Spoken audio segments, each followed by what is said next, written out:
Friends, I have a book today called Pies from Nowhere, How Georgia Gilmore Sustained the Montgomery Bus Boycott. It's by Dee Romito and illustrated by Laura Freeman.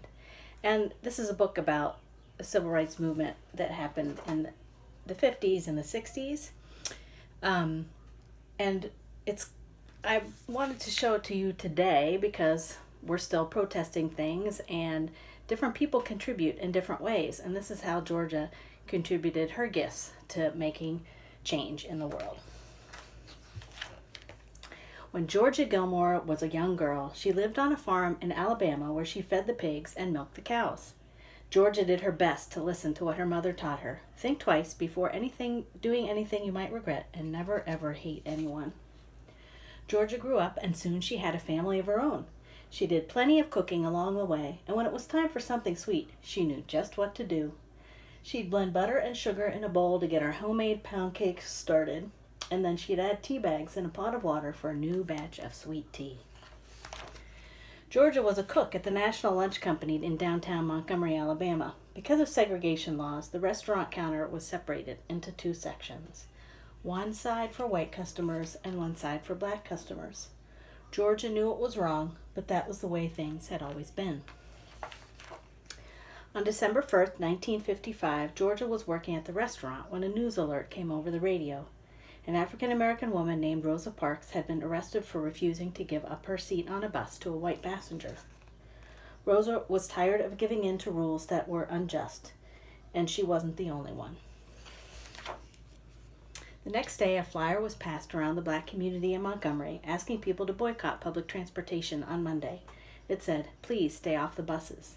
Georgia watched as buses drove down the street, one after the other, empty. Because she'd been treated poorly by the drivers so many times before, Georgia hadn't ridden the buses for 2 months. Still, she wanted to be part of the movement she saw growing. Not long after, she went to Holt Street Baptist Church to hear Dr. Martin Luther King speak. The church was full, the crowd overflowed on the street outside. Large speakers had been set up so everyone could hear. Dr. King spoke about doing good things for one another. He talked about freedom and unity and equality. "We are determined here in Montgomery to work and fight until justice rolls down like water and righteousness like a mighty stream." Those were things Georgia believed in, and she was willing to fight for them. So Georgia decided to help the best way she knew how. She worked with a group of women, and together they purchased the supplies they needed: bread, lettuce, and chickens. And then off they went to cook. The women brought food to the meetings that followed at the church. They sold sandwiches. They sold dinners in their neighborhoods. And as the bus boycotters walked and walked, Georgia cooked and cooked. And boy, did the people of Montgomery love her food. Georgia's group donated the profits from their sales to the Montgomery Improvement Association, which helped fund the boycott. But if anyone had found out these women were involved, they could have lost their jobs. So Georgia ran the operation, and the other women acted as secret helpers. "See, the way I figured it, people always need to eat, so I made the pies," said Georgia. The women sold baked goods to local stores, grocery stores, laundromats, and beauty shops, and people paid in cash so they wouldn't be connected to anything with the boycott. Sweet potato pie, peach pie, red velvet cake, 7-Up cake. Only Georgia knew who baked them, and only Georgia knew who bought them. Every Monday and Thursday, Georgia would go early to the boycott strategy meetings at the church. She'd walk up to the collection plate and announce how much her group was contributing. There was cheering, clapping, foot stomping. But whenever people asked where the money came from, she remembered her promise to keep it a secret. "It came from nowhere," she'd say.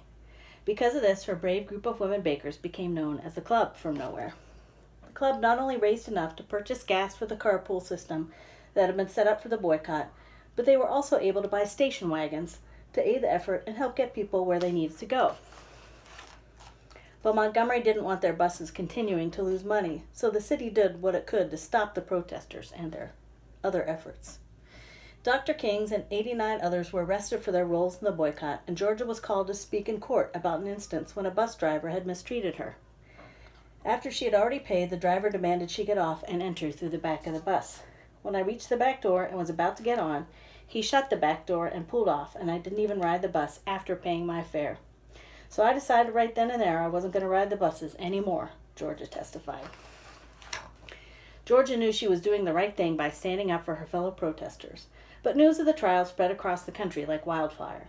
When the National Lunch Company found out she was part of the boycott, she was fired from her job. Georgia was unemployed and raising 6 children on her own. She needed to find a new way to support her family. Dr. King encouraged her to start her own business.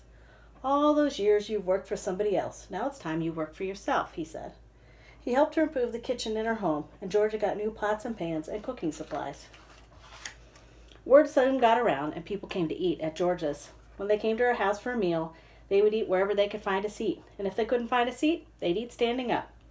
Georgia loved to talk and joke with her customers and friends. Soon enough, there were long lines to get a meal cooked by her. She packed up fried chicken, black-eyed peas with okra, fresh corn muffins, and apple pie, and sent her kids out to deliver them. If you were lucky, you might even get her homemade macaroni and cheese. She was providing good food for her community, but she was also bringing the people of Montgomery together, black and white. Dr. King frequently had meals at Georgia's house. Because she was a big person with a big woman with a big personality, he lovingly called her Tiny. And because civil rights leaders knew they could trust Georgia, her home became a place for important and often secret meetings. "I just served him and let him talk," she'd say. On November 13th, 1956, Georgia was cooking in her kitchen, listening to music on the radio, when the station interrupted the song to deliver the news. The Supreme Court had declared that segregation on buses was illegal. The boycotters had won. Georgia was thrilled. People could ride the buses and sit anywhere they desired. At the next church meeting, Georgia sat in her seat and listened as Dr. King announced that the Montgomery bus boycott was a success. "We don't have to walk no more," said Georgia. "Even before Martin Luther King Jr. got up there and told us it was over, we knew it was over, and we knew we had won." Still, there would be many more battles to fight, so Georgia Gilmore kept right on cooking.